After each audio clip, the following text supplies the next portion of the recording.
friends, it's Kim from Kim's Homestead with you in Victoria, Australia once again with what's to eat. Now we're nearing the end of the 3-month pantry challenge and there's only 2 days left to go, or 3 meals basically. So tonight I'm bringing you along for meatloaf. Very simple. Yeah. So here I have a nice little onion. Now I do keep the outside skin for when I make broth.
Ooh, that one is strong.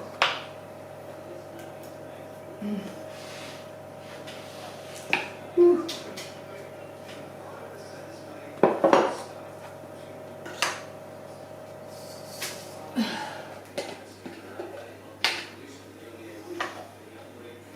This is some homemade zucchini relish.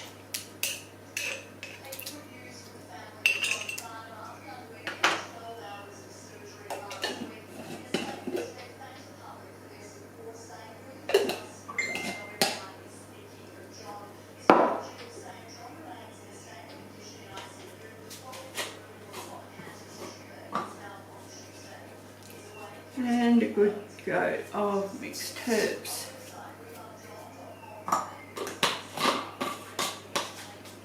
Just the Hoyt's variety. Now here I have sausage mince.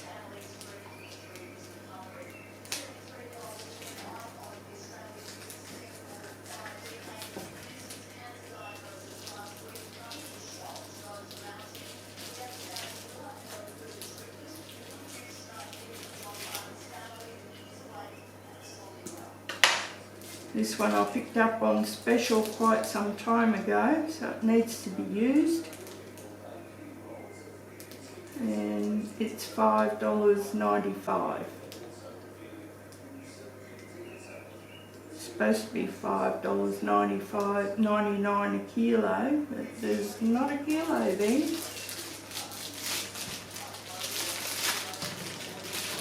I doubt that very much. Oh well. And here we have some pork and beef bolognese mince, and it's $6.50 a packet. And there is supposed to be 500 grams in this packet.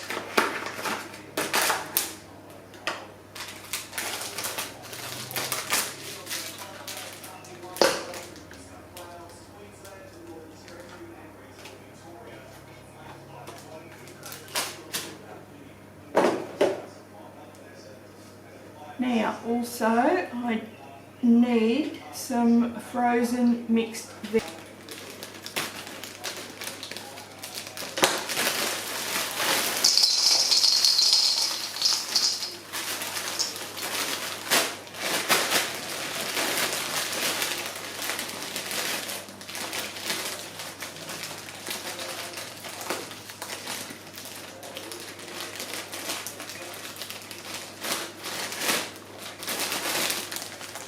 There we go.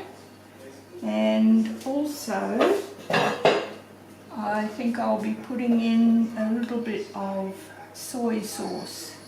or maybe Worcestershire sauce. I'll see what I've got. This is my father-in-law's Worcestershire sauce he made. He made this in 2005. Now he's actually been gone for quite a while, and I saved this sauce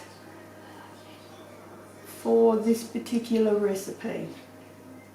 You can use any Worcestershire sauce you like, but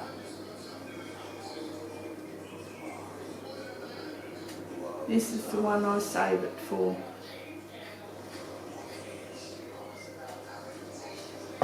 There's not much of that left. So now we use our fingers and we mix it all in together.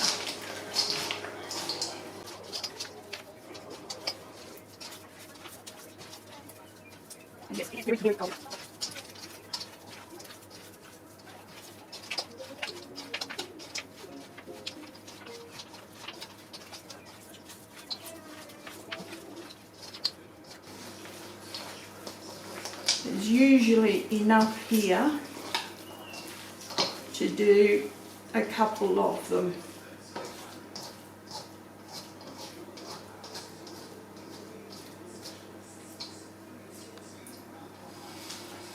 So now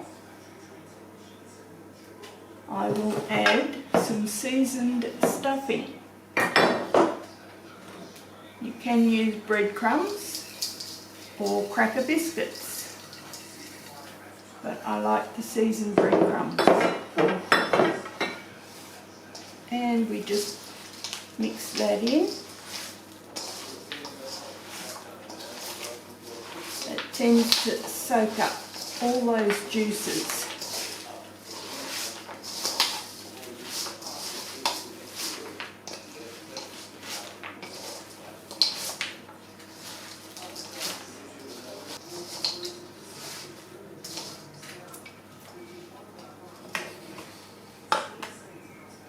Okay, I'll just wash my hands. A nice, this is usually a bread dish or a pie dish or whatever you like. I'll give it a little squirt.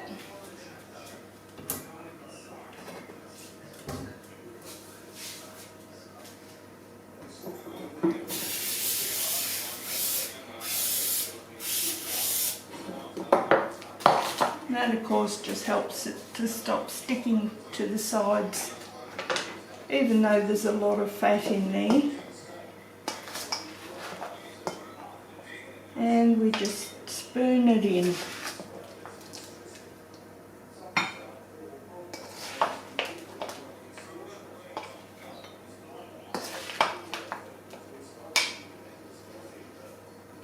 Push it down.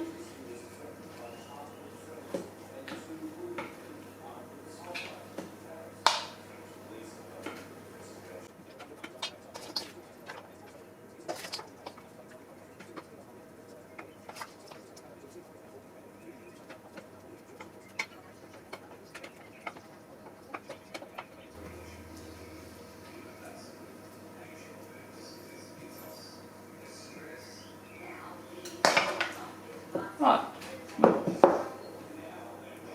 just like that. I keep it down from the top a little bit because I'm going to add some more breadcrumbs.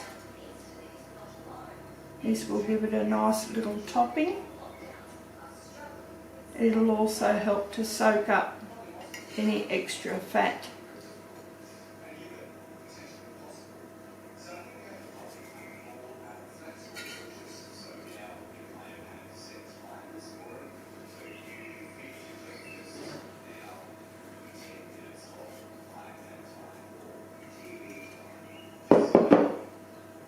And there we go.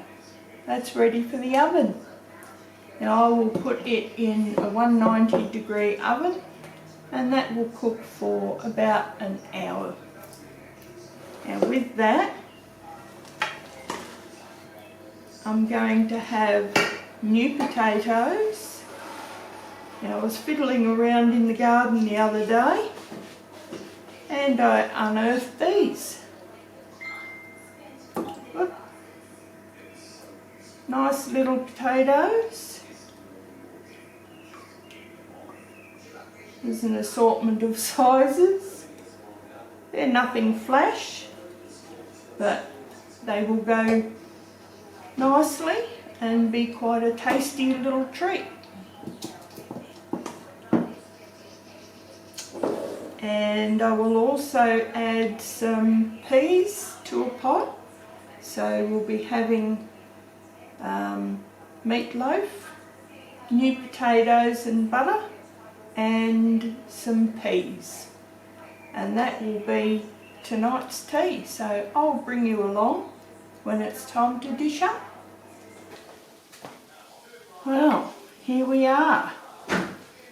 That looks and smells beautiful. How is that?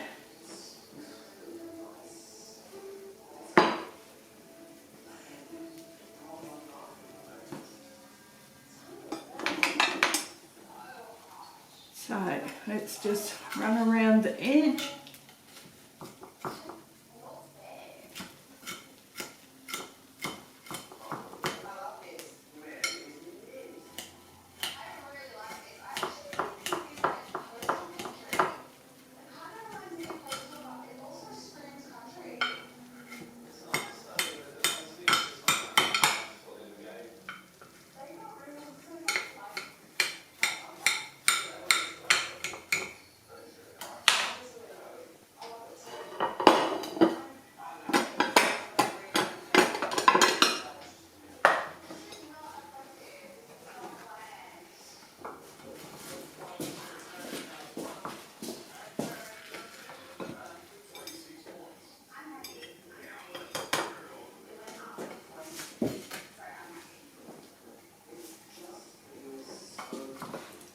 That's come out quite well.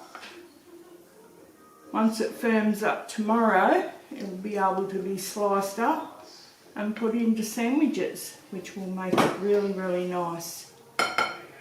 And we have some nice hot peas to go with it.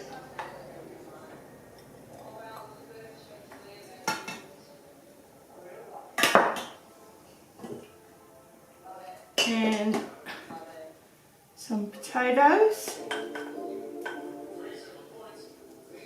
with a little bit of butter on top. They will be very, very nice. And there we go, Monday night. Nearly the end of the pantry challenge. Alright, I'll be back again tomorrow night with what's to eat. Bye guys. What's up guys? Well, here we are. It's the end of the 3-month pantry challenge. Boy, what a time. Today's the last day of winter. Spring starts tomorrow. New season, new times, and yeah. So what are we having for tea tonight? Well, I thought I'd celebrate it with the last of my potatoes. I dug up a couple of days ago. So the rest of them are looking pretty manky. I'll probably find a little plot somewhere in the garden and park them for a few months until they start producing something. And this is how I'm able to sort of get through a lot of times.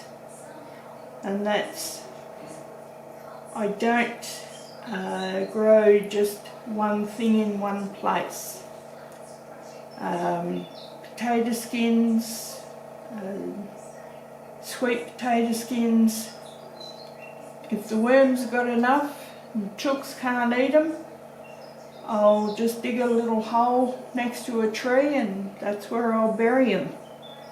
And in 12 months time or whatever, I dig around the tree and I got potatoes, or I got sweet potatoes, or I've got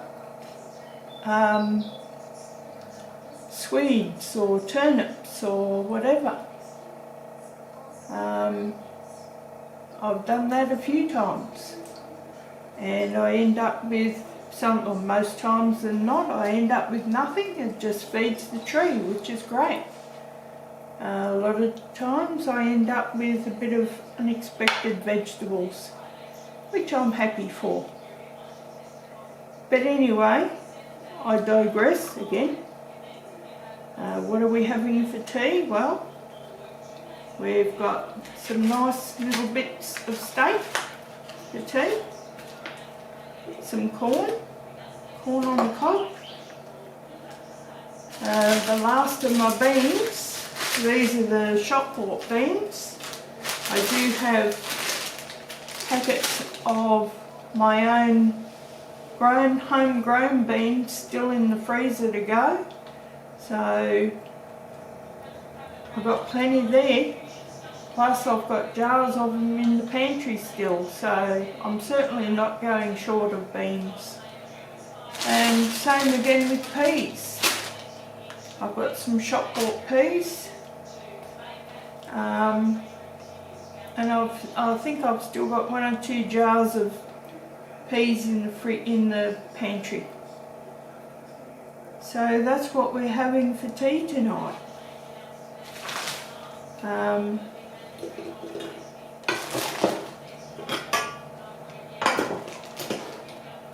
I'll put the steak in the small pot.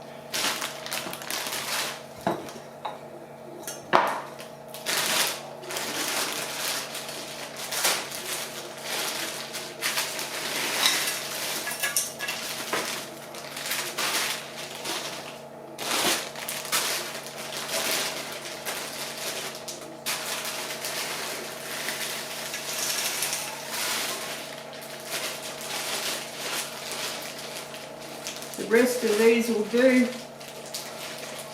for another night.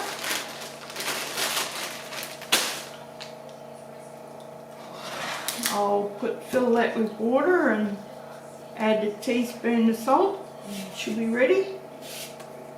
Now these skins will get reburied under a tree somewhere, and they will most likely come up with small potatoes, yes, but they'll be left, and those small potatoes will actually turn into much bigger potatoes the following year.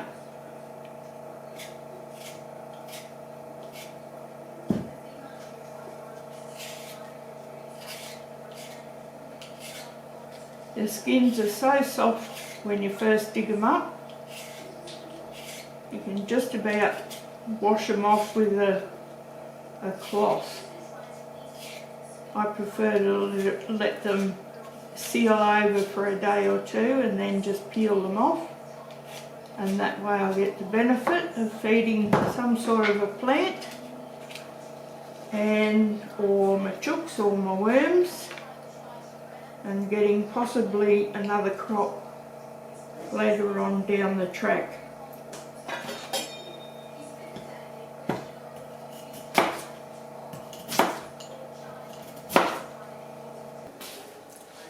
And here we are.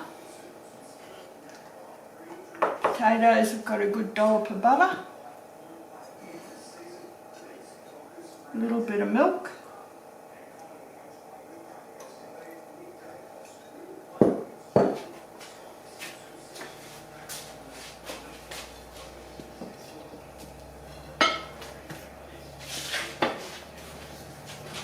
a little bit of salt, not much, they've got some in there, pepper,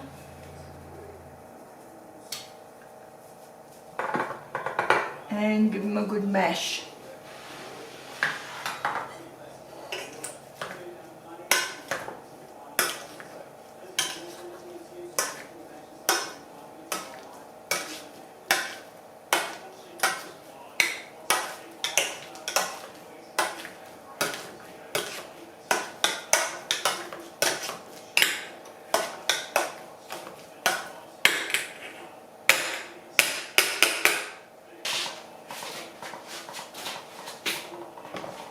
There's the corn.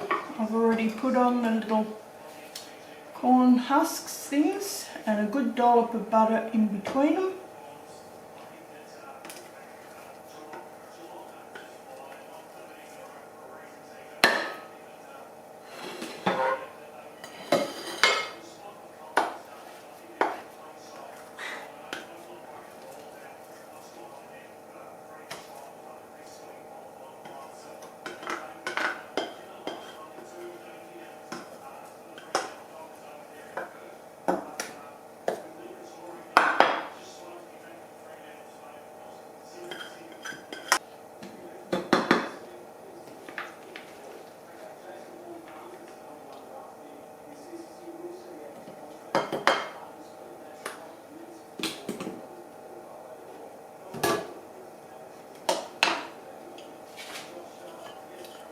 Now why I've put it in the lid is the melted butter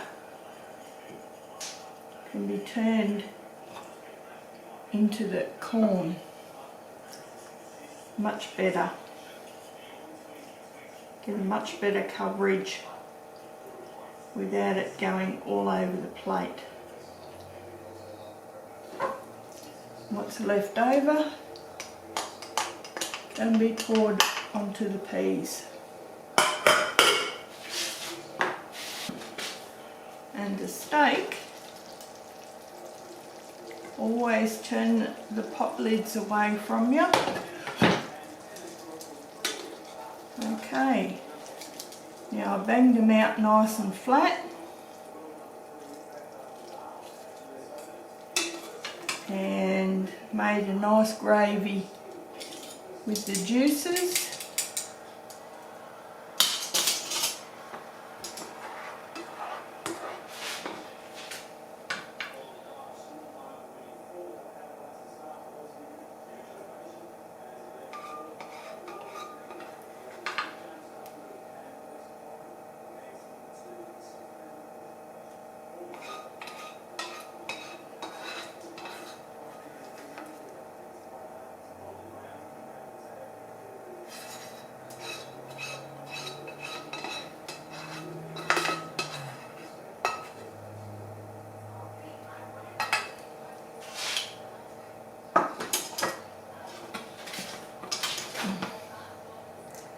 And there we have it, the very last meal of the Pantry Challenge.